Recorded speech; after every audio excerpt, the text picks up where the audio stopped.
പാടുന്നവർ മാത്രം ഇന്ത്യൻ പൗരന്മാരായി അംഗീകരിക്കപ്പെടുന്ന പ്രക്രിയയാവും തെരഞ്ഞെടുപ്പ് കമ്മീഷൻ SIR-ലൂടെ നടപ്പാക്കാൻ ശ്രമിക്കുന്നത്. SIR നടപടികൾ രാജ്യത്തുടനീളം സൃഷ്ടിക്കുന്ന വിവാദങ്ങൾക്ക് അറുതിയില്ല.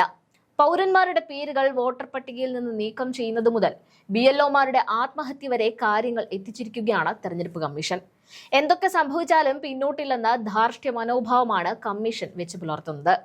ഭാരതരത്നയും നോബൽ സമ്മാനവും ലഭിച്ച ആദരണീയനായ ഒരു വ്യക്തിയോട് പോലും 92-ാം വയസ്സിൽ പൗരത്വം തെളിയിക്കാൻ ആവശ്യപ്പെട്ടിരിക്കുകയാണ് തെരഞ്ഞെടുപ്പ് കമ്മീഷൻ.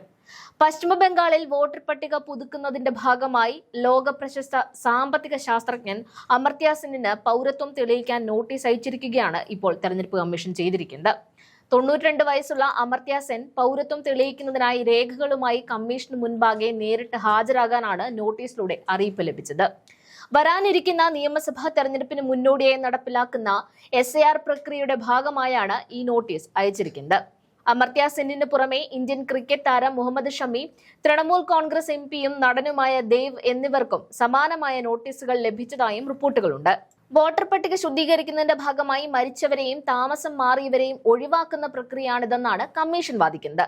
എന്നാൽ ലോകമെമ്പാടുമുള്ള സർവകലാശാലകളിൽ പൗരത്വത്തെക്കുറിച്ചും മാനവികതയെക്കുറിച്ചും ക്ലാസ് എടുക്കുന്ന ഒരു പണ്ഡിതനോട് പൗരത്വം തെളിയിക്കാൻ ആവശ്യപ്പെടുന്നത് BJP-യുടെയും കേന്ദ്ര ഏജൻസികളുടെയും രാഷ്ട്രീയ പകപോക്കലാണെന്ന് പശ്ചിമ ബംഗാൾ ഒന്നടങ്കം വിശ്വസിക്കുന്നു. അമർത്യ സെന്നിനെ പോലൊരു വ്യക്തിത്വത്തെ അപമാനിക്കാൻ ശ്രമിച്ച കമ്മീഷൻ നടപടിക്കെതിരെ തൃണമൂൽ കോൺഗ്രസ് ഇതിനോടകം തന്നെ കടുത്ത പ്രതിഷേധവുമായി രംഗത്തെത്തി കഴിഞ്ഞു. കേന്ദ്ര സർക്കാരിന്റെ സാമ്പത്തിക നയങ്ങളെയും മോദി ഭരണത്തിലെ പാളിച്ചകളെയും വസ്തുതകൾ നിരത്തി നിരന്തരം വിമർശിക്കുന്ന വ്യക്തിയാണ് അമർത്യ സെൻ. നരേന്ദ്രമോദി പ്രധാനമന്ത്രി സ്ഥാനാർത്ഥിയായി എത്തിയ 2013 മുതൽ തന്നെ തന്റെ വിയോജിപ്പുകൾ തുറന്നു പറയാൻ അമർത്യ സെൻ ഒരു മടിയും കാണിച്ചിരുന്നില്ല. തുടർന്നുള്ള പകപോക്കൽ എന്നോണം അദ്ദേഹത്തെ നിശബ്ദനാക്കാൻ പൗരത്വവും വോട്ടർ പട്ടികയും ആയുധമാക്കുകയാണ് ഇപ്പോൾ അധികാരികൾ ചെയ്തിരിക്കുന്നത്. പ്രതിഷേധം അണപൊട്ടിയതോടെ ഇത് കേവലം ഒരു ടൈപ്പിംഗ് പിശകാണെന്ന് പറഞ്ഞ് തെരഞ്ഞെടുപ്പ് കമ്മീഷൻ ഇപ്പോൾ തടിയൂരാനാണ് ശ്രമിക്കുന്നത്. സംഭവം വിവാദമായതോടെ എപ്പോഴത്തെയും പോലെ വിഷയം BLO-യുടെ തലയിൽ കെട്ടിവെച്ച് തടിയൂരാനുള്ള ശ്രമമാണ് പിന്നീട് കമ്മീഷന്റെ ഭാഗത്തു നിന്നും ഉണ്ടായിരിക്കുന്നത്. അതോടെ ഈ വിവാദം കെട്ടടങ്ങുമെന്ന് കമ്മീഷൻ കരുതുന്നുണ്ടെങ്കിലും ഭരണകൂടത്തിന്റെ ഗൂഢലക്ഷ്യം ഇതിനോടകം തന്നെ വെളിവാക്കപ്പെട്ടു കഴിഞ്ഞു. മരിച്ചവർ, താമസം മാറിയവർ, ഇരട്ട വോട്ടുകൾ ഉള്ളവർ എന്നിങ്ങനെയാണ് കമ്മീഷൻ വോട്ടർ പട്ടികയിലെ കുറവിന് നൽകുന്ന സാങ്കേതിക ന്യായീകരണം.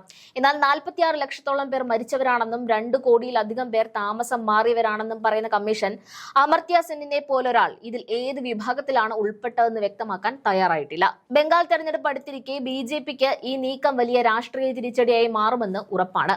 പൗരത്വത്തിന്റെ പേരിൽ സാധാരണക്കാരനെ ഭയപ്പെടുത്തിയിരുന്നവർ ഇപ്പോൾ രാജ്യത്തിന്റെ അഭിമാനമായ ഭാരത് രത്ന ജേതാക്കളെ പോലും വെറുതെ വിടുന്നില്ല എന്ന തിരിച്ചറിവിലാണ് ജനങ്ങൾ.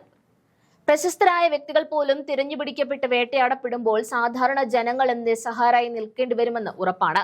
ഭരണകൂടത്തിന് വഴങ്ങാത്ത ഏതൊരു ശബ്ദത്തെയും രേഖകൾ കാട്ടി ഭയപ്പെടുത്താമെന്ന ഗർവ് അമർത്യ സെൻ എന്ന 92 വയസ്സുകാരന് മുൻപിൽ തകർന്നു വീണിരിക്കുകയാണ്.